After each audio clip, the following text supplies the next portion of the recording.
It is often said that there is a fine line between love and hate.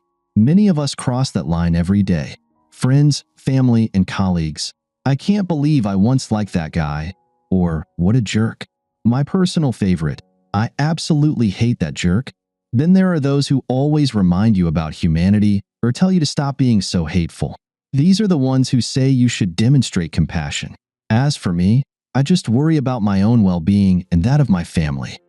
It's good to have friends, but be realistic. You can only trust friends up to a certain point. In my case, not all relatives or friends had my back. This was a hard lesson I learned through personal experience. The best part of it all was finding out who my true family and friends are. My name is Pace Jensen. I'm 29 years old, a former football player, and an avid runner. I'm married to Amy. She's a hot little mama with a matching attitude. But the best part of my life is that I'm the father of 3 little boys. By the time our relationship fell apart, Amy and I had been married for around 7 years. The reason we had children so quickly and often was that I couldn't get enough of my wife. I lived and breathed Amy. I believe that's where my downfall began. We exchanged our vows the day after graduating from college. Amy majored in secondary education, while I specialized in management information systems.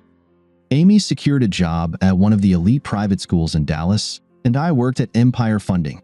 We had a fairly good start in life. During our marriage, there were ups and downs, as in most marriages, but nothing serious. I think our first real argument happened when I wanted to buy a 1968 Shelby Cobra GT 500. It was a 2-door fastback with a 4.9-liter V8 engine, GT 350. To top it off, it was candy apple red with 2 white stripes down the middle. Unlike some of my acquaintances, I could afford a car worth $100,000, but I have a passion for classic cars. Anyway, as I mentioned, Amy and I had a wonderful life. We lived fairly close to my family, and I thought that was a good thing. My parents were in their 50s, and I also had a younger brother named Rob. Rob was 17 years old and attended the same high school where Amy taught. In fact, she even taught in his class. I believe Rob was an oops baby because he was 12 years younger than me. Rob and I were as close as you can be with a younger brother who's 12 years your junior. Whenever something happened or Rob needed something, it was expected that I would be the one to make the sacrifice. That's just how my family worked. Our family motto was, "You need to be brave and handle it. Be a hero, son. Just give it to your younger brother, and in the end, you'll be better for it." My father said this so often that I eventually just let it go in one ear and out the other. Another great thing in my life was my best friend, Jeffrey Parks. He was the brother I always wished I had. We had been best friends since 3rd grade, and if anyone understood how I felt, it was him. Jeff was a lawyer, and I expected him to have my back in all legal matters. In any case, last Monday, when I got home, Amy told me she had taken the boys to her sister's house, which was 4 houses down. When she said this, I thought we were going to have some alone time, if you know what I mean, but then she said she wanted to talk to me about something. I didn't think life could get any better, but then Amy told me she was pregnant. I wanted to know when the baby was due, so we could start buying things before the baby was born. I think I was as happy as a person could possibly be. Damn, I was just hoping it would be a little girl so I could spoil her rotten. But for some reason, Amy seemed a bit off, and she had this distant look on her face. I asked her what was wrong. "Pace, it's not your baby." Amy said it so quietly that I didn't hear her. "What's going on, honey? Why do you seem so down?" "Pace, I love you, but I won't be having any more of your children," Amy said.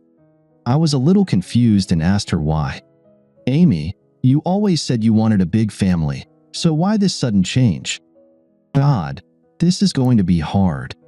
Then Amy started to beat around the bush, as if whatever she was about to say would change her life. "Amy, I love you, no matter what.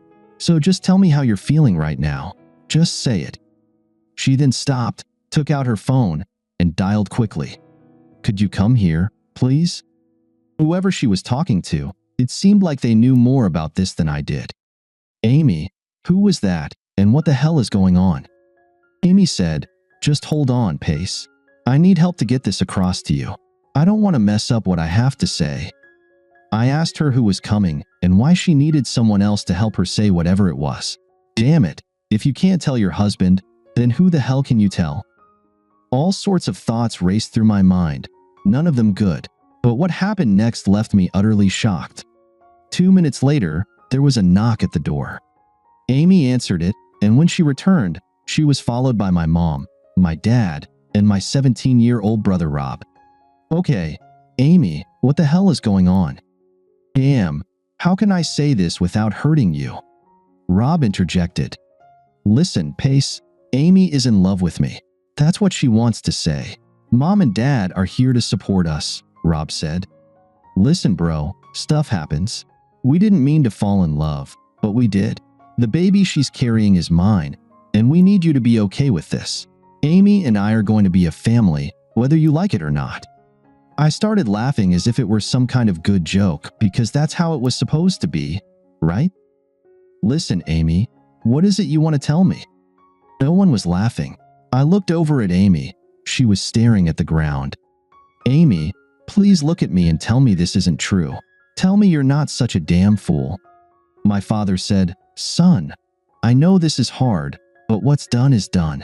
I know you're hurting right now, but Rob is your brother, and we need to find a way to deal with this. We understand it's asking a lot, but sometimes sacrifices have to be made. I asked my mother if she was involved in this. She said, Son, I love both of my boys. I don't want this to tear our family apart. You need to find a way to live with this. We are all family. You need to be the hero here. You have to find it in your heart not to be angry and to do the right thing. I couldn't believe they were asking me to sacrifice my life for that snot-nosed little punk just because I was older. At that moment, right at that moment, I began to hate them all. I mean it, with a deep and passionate hatred. The thin line between love and hate had been crossed. The question was, how much could I, as a man, hate my own family? The very family that had betrayed me on every front.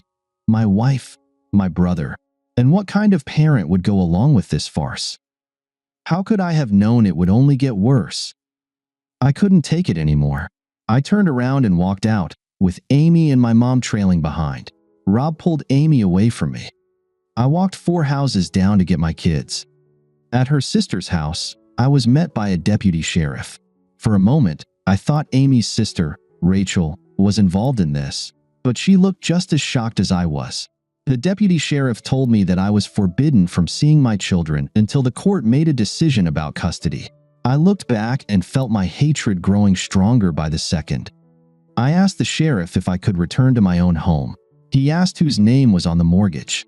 I told him it was mine and only mine. Since there was no order preventing me from being at the house, I turned to head back home. As I walked past my father, he grabbed my arm. Pace, listen, son. Please don't do anything you'll regret later, my father said. We all need to sit down and talk this through like adults. I looked at him and told him never to call me his damn son again. No, get your damn hand off me, or you'll regret it for the rest of your life. And now leave me alone, all of you backstabbing bastards. I looked at Amy and said to her, if I were you, I'd hire a good lawyer, because trust me, you're going to need one. Enjoy your kids while you can. You lying cheat. Now get out of these idiots with you. Before I could take another step, Rob punched me. He hit me on the right side of my face. Before I could pull back, my father grabbed me, and Rob hit me again. I was lucky that Rob punches like a girl, or it would have hurt. The sheriff jumped off the porch, ran over, and tackled Rob. I broke free from my father's grip and punched him in the mouth. He fell to the ground, and the expression on his face was one of complete shock. He never would have believed that Pace, the sensible child, could get so angry. When the fight was over, Rob and my father were arrested for assault. But I had no idea that the best was yet to come. A couple of days later, I got a call from the assistant district attorney asking me to testify. In the process, I casually mentioned that it all started when my 29-year-old wife, whom I had been married to for 7 years, got pregnant by my 17-year-old brother. I also mentioned that my brother was in the 12th grade at the same school where Amy taught. They seemed to take some interest in that information. 2 days later, I went to meet with the only person I thought I could rely on, Jeffrey Parks, a lawyer. I arrived at his office in a good mood. It turned out to be yet another ride down the betrayal highway for Pace Jensen. While I was waiting for him to finish, he walked out with his new client. Amy glanced back, saw me, and smirked. I looked at Jeff and said, "You better have done this with me." Jeffrey Parks turned and walked away. That's how everything had been set up so quickly. Jeff was their guy. He knew how I would react, and he cut me off. I never thought she would do something like this. I'll always wonder why he chose to follow her. But then you know what? Who cares about his reasons? Because as soon as he said yes, he no longer existed to me. Screw them. I had to laugh again, but this time it was different. It was just another reason to keep crossing the line. I was becoming a different person. Hatred can do that to you. I turned to a different kind of lawyer, Stevie Crast. Stevie was known as a hard-nosed attorney. His motto was, "If you've got the money, let's go for it." He was about to close his office when I found him. I asked if he wanted to be part of a case that would soon get national attention. He saw dollar signs, unlocked his door, and we went in. I wrote him a check for $10,000. I told him that sooner or later, he might have to post bail for me. He said he couldn't be involved in anything illegal. I told him about my plans, and he laughed so hard that he spit out his gum. I went home, and when I got there, a deputy sheriff was sitting in my driveway. He got out of his car and asked who I was. I showed him my ID. He handed me an envelope and said, "You've been served." I went inside and threw the papers in the trash without even looking at them. Then I made a few phone calls, grabbed a bite to eat, and went to bed. Tomorrow would be a new day. After a good night's sleep, I brushed my teeth, rinsed my mouth, and combed my hair. After all, I needed to look my best. As soon as I step out the door to grab the newspaper, bam, they pounce on me. "Mr. Jensen, is it true that your wife, a teacher, is pregnant by your underage brother?" One reporter asked. Then another asked which school she teaches at, and yet another asked why she's still free. I said I didn't know who was supposed to handle that. From that moment on, life became hell for everyone involved in this sad affair. Reporters were stationed outside Amy's school, my parents' house, Jeff's office, and Amy's sister's home. Jeff loved publicity, but not this kind. When Amy and my former parents first approached Jeff, he was under the impression that Rob was at least 18, not 17. What really infuriated Jeff was the next incident. A group of family rights activists picketed his office, and one of the protesters doused him with cow manure. The next morning, I appeared on the Nancy Grace show, and she called Amy everything but a child of God. If any of you watch Nancy Grace's show, you know that once she gets hold of a story, she's like a dog with a bone. From the moment she learned about it until the story's end, Nancy's coverage was all about Amy and her merry band of losers. Hello, everyone. A child molester is walking free on our streets, pregnant by an impressionable young man. And where is the district attorney? Nancy shouted. I recorded the show, and I must say, I looked pretty sharp. At least I think so. But the camera really does add 10 pounds. 2 days later, Amy was arrested for sex with a minor, breach of public trust, and statutory rape. Rob was taken out of our parents' custody and sent to a juvenile detention center. Eventually, they decided he would have to stay there until he turned 18. A month later, I was sitting in the courtroom across from Amy and my former family. She was represented by the jerk who used to be my friend. The only person I felt sorry for was my mom. She just sat there with a sad look on her face. It broke my heart, but that's life. Over the past month, both Amy and Mrs. Jensen had called me hundreds of times, asking if I would sit down and talk with them before things went too far. I asked Amy one question. Did you sit down and talk to me before you slept with my brother? She didn't answer, so there was nothing left to say. After Amy was arrested, my children were returned to me. At a quick custody hearing, the judge granted me full custody, along with child support and the house, which was already in my name. When the criminal trial was coming up, I was supposed to testify. I wanted to make sure the creature did a long time in jail, but that was not to be. Amy never went to trial. She took a plea deal and got 3.5 years. In her sentencing statement, she asked for my forgiveness. I almost felt sorry for her. Her life was ruined. Her teaching career was over, and, for better or worse, she would have to register as a sex offender for the rest of her life. It's been 4 years since then. I took the kids and moved 3,000 miles away.